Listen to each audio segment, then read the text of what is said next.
Assalamualaikum warahmatullahi wabarakatuh. Perkenalkan, saya Fairuz Aulia Zahra Hadian dengan NIM 296. Di sini saya akan menyebutkan faktor-faktor yang mempengaruhi keputusan perusahaan kami dalam menentukan lokasi bisnis yang strategis. Perusahaan kami adalah perusahaan PT Successful Indonesia yang memproduksi sarung tangan anti UV. Perusahaan kami memilih dan menentukan lokasi tempat produksi di Semarang dengan beberapa pertimbangan. Yang pertama yaitu biaya tenaga kerja. Di Provinsi Jawa Tengah, khususnya Semarang, memiliki UMP yang tergolong rendah yaitu 2.036.000 sekian. Walaupun upah yang tergolong rendah, tetapi warga Semarang memiliki produktivitas yang tinggi.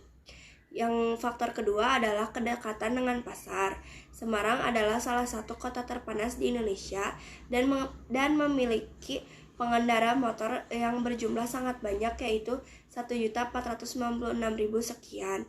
Oleh karena itu, banyaknya pelanggan potensial membuat kami memilih dekat dengan pasar. Selanjutnya ada kebijakan fiskal.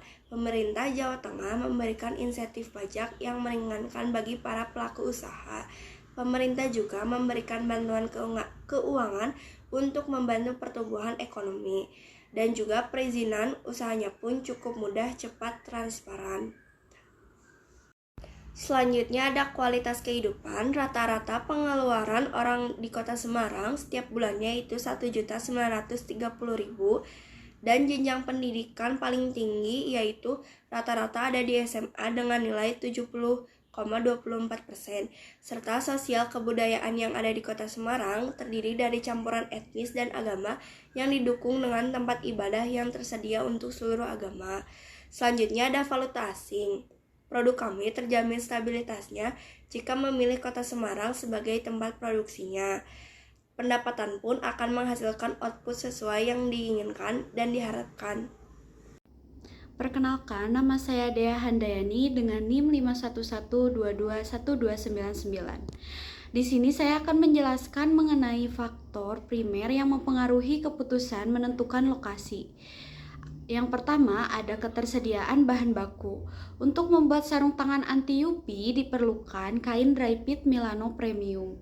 Ketersediaan bahan baku ini di Semarang tergolong mudah didapat. Ada beberapa produsen kain yang membuat kain jenis ini di Semarang. Salah satu produsennya yakni PT Bitratex Industri dan masih banyak lagi. B. Pemasaran. Pasar untuk produk sarung tangan Yupi adalah para pengendara motor yang berada di kota Semarang. Selain di daerah sekitar, perusahaan kami juga akan memasarkan produk ke seluruh daerah Indonesia. C. Ketersediaan listrik. Ketersediaan listrik di kota Semarang bagi para pelaku usaha industri cukup memadai. Menurut data PLN, wilayah kota Semarang, daya yang terpasang bagi industri sebanyak 386.564 MPa. Artinya listrik di kota Semarang cukup untuk membantu kelancaran proses produksi. D. Ketersediaan tenaga kerja. Tenaga kerja yang tersedia di kota Semarang cukup banyak. Menurut data BPS Jawa Tengah, ada sekitar 81.736 orang yang masih belum memiliki pekerjaan. UPTDBLK Dinas Tenaga Kerja Kota Semarang dalam perkembangannya saat ini melaksanakan pelatihan berbasis kompetensi sehingga menciptakan calon tenaga kerja yang memiliki keterampilan. Hal itu memudahkan para pelaku usaha untuk merekrut dan menyeleksi calon tenaga kerjanya. E. Lebar jalan dan transportasi. Kota Semarang termasuk ke dalam 10 kota termacet di Indonesia. Akan tetapi, Kota Semarang memiliki akses tol sehingga kemacetan pun dapat dihindari dan proses transportasi pun tidak terhambat. Tol Semarang terdiri dari gerbang tol Karapiak 1 dan 2, Manyaran, Jatingaleh 1 dan 2, Tembalang, Serondol, Gayamsari, hingga Muktiharjo. Memperkenalkan diri, nama saya Risa Dinarlandi dengan nomor NIM 511221298. Selanjutnya adalah lanjutan dari nomor 2, ada perluasan area pabrik.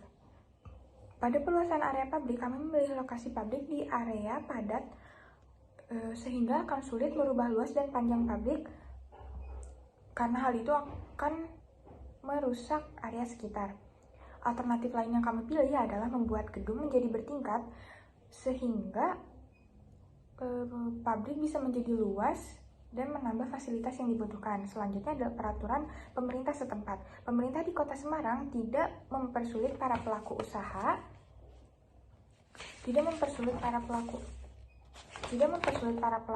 untuk mendapatkan segala izin usaha. Hal yang perlu diperhatikan adalah hanya memastikan untuk menyetorkan data laporan dengan baik dan benar. Selanjutnya adalah fasilitas sosial.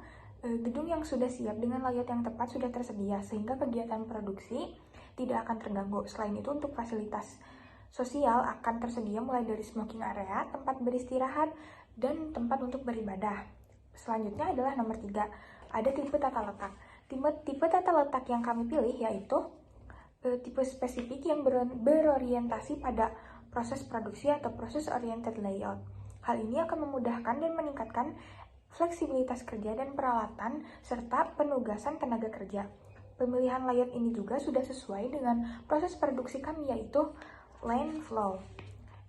Pertama, pada tata letak ada gudang peralatan. Barang-barang yang ada di gudang peralatan akan dibawa dan dialihkan kepada gudang kain. Selanjutnya di gudang kain akan ditempatkan kepada mesin potong kain.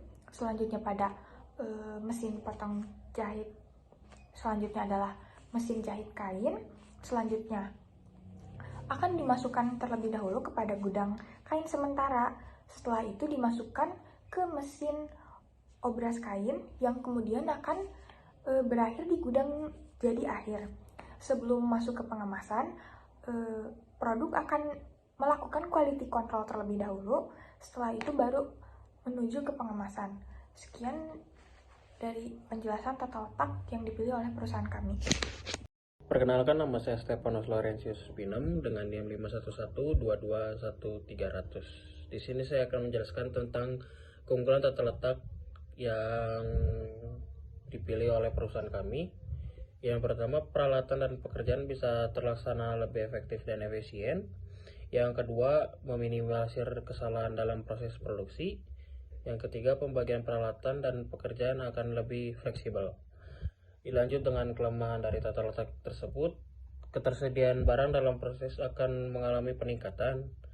Yang kedua, lebih sulit dalam melakukan pengawasan produksi. Yang ketiga, setiap ada pesanan baru, perencanaan dan perhitungan kembali dilakukan. Hal ini akan membuat penjadwalan atau accounting biaya dan pekerjaan rutin lebih sulit. Assalamualaikum warahmatullahi wabarakatuh. Perkenalkan, nama saya Putra Kencana dari kelompok 5. Permasalahan potensial yang mungkin terjadi dan penyelesaiannya. 1. Masalah pada salah satu mesin industri akan menghentikan keseluruhan proses penyelesaian, melakukan pengecekan dan penawaran untuk memantau keadaan mesin. 2. Volume persediaan barang setengah jadi. Hal ini dapat diminimalisir dengan memantau jadwal produksi dan perencanaan data barang yang disimpan di dalam gudang. Sekian presentasi dari kelompok kami. Wassalamualaikum warahmatullahi wabarakatuh.